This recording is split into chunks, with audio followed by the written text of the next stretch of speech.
Our live breaking news does continue as we now have a look from the Parliament building over in South Korea. Now, if you were not with us earlier, we are following this breaking news as the South Korean president declared martial law, vowing to eliminate, quote, anti-state forces as he struggles against an opposition that controls the country's parliament and which he accuses of sympathizing with communist North Korea. The surprising move harkens back to an era of authoritarian leaders that the country has not seen since back in the 1980s and was immediately denounced by the opposition and by the leader of the president's own conservative party. Following the president's announcement, South Korea's military proclaimed that parliament and other political gatherings that could cause, quote, social confusion would be suspended. That's according to the government-funded Yoon news agency. The military also said that the country's striking doctors should return to work within 48 hours. Thousands of doctors have been striking for months over government plans to expand the number of students at medical schools. Now, it was not immediately clear how long the president's martial law declaration could stand. Under South Korean law, martial law can be lifted with a majority vote in the parliament where the opposition Democratic Party holds a majority.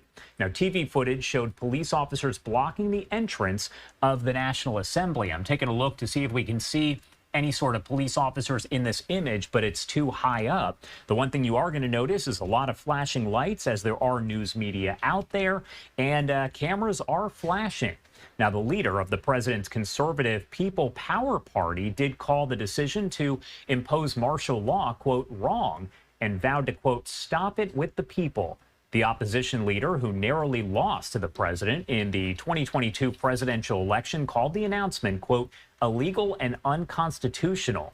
The president said during a televised speech that martial law would help, quote, rebuild and protect the country from, quote, falling into the depths of national ruin. He said he would, quote, eradicate pro-North Korean forces and protect the constitutional democratic order. He said, quote, I will eliminate anti-state forces as quickly as possible and normalize the country. He asked the people to believe in him and tolerate, quote, some inconveniences. His approval rating has dipped in recent months, and he struggled to push his agenda against an opposition-controlled parliament since taking office in 2022. Again, you are taking a live look outside of the Parliament building where lights are flashing as media is covering this breaking story. We're, of course, going to keep on top of it as well and bring you updates as we get them.